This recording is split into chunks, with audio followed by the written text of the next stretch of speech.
ఇప్పుడు గౌరవనీయులు మన వాసు ఏలేకన్న గారు డ్రైవర్లను ఉద్దేశించి మాట్లాడతారు.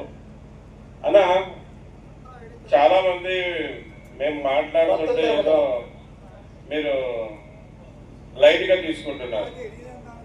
మేము మాట్లాడే మాట ప్రతి ఒక్కటి మీ గురించి, మీ కుటుంబం గురించి, మీ భవిష్యత్తు గురించి, మీ పిల్లల ఎదుగుదల గురించే మాట్లాడతాం.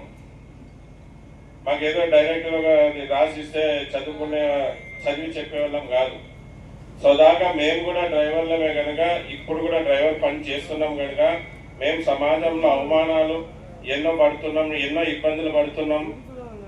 మా రంగాన్ని కాపాడుకోవాలి, మా రంగంలో ఉన్న ప్రతి డ్రైవర్ని గెలిపించుకోవాలనే ఉద్దేశంతోనే మేము మాట్లాడుతూ ఉంటాం.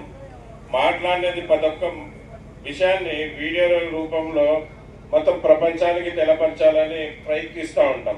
కానీ మన డ్రైవర్లు కోట్లలో ఉన్నారు, కానీ ఒకరు లైక్ చేయరు, షేర్ చేయరు. అదే వాళ్ళకి నచ్చిన హీరోను, నచ్చిన రాజకీయ నాయకుడు ఉంటే లైక్లు, షేర్లు చాలా స్పీడ్గా అవుతుంది. ఇది మనకి దేవుడిచ్చిన వరం సోషల్ మీడియా. మనకి దేవుడిచ్చిన వరం సోషల్ మీడియా.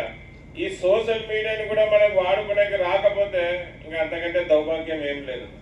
ఏముంటుందయ్యా, ఒక లైక్, ఒక షేర్ చేస్తే మనని పాలించే రాజకీయ నాయకుల దృష్టికి వీడియోలు పోతే వీళ్ళు డ్రైవర్లంతా ఒక్కటైతున్నారు. రాబోయే రోజుల్లో వీళ్ళ పనికి మనం చేసి పెట్టకుంటే మనకి భవిష్యత్తు ఉండదు, మనకి పుట్టుదల ఉండదని భావిస్తారు. అందుకే మిమ్మల్ని లైక్ చేయండి, షేర్ చేయండి అంటున్నాం. ఏం దాంట్ల ద్వారా, లైక్ల ద్వారా, షేర్ల ద్వారా మాకేం డబ్బులు రావు, ఏం రావు. మళ్ళీ ఇప్పుడు వాసన్న గారు మాట్లాడతారు 2 మాటలు డ్రైవర్లను ఉద్దేశించి. మళ్ళీ జాగ్రత్తగా వినండి. వినేదే కాదు, ఈ వీడియోలు గ్రూప్లో కానీ, ఫేస్బుక్లో కనపడినా, యూట్యూబ్లో కనపడినా, ఇన్స్టాలో కనపడినా ప్రతి ఒక్కరు షేర్ చేయండి.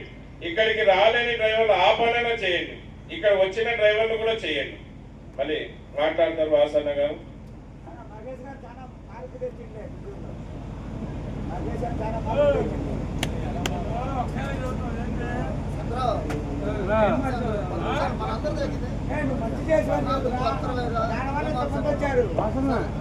లక్షలు కట్టబట్టే మరి జనం వచ్చారు కదా.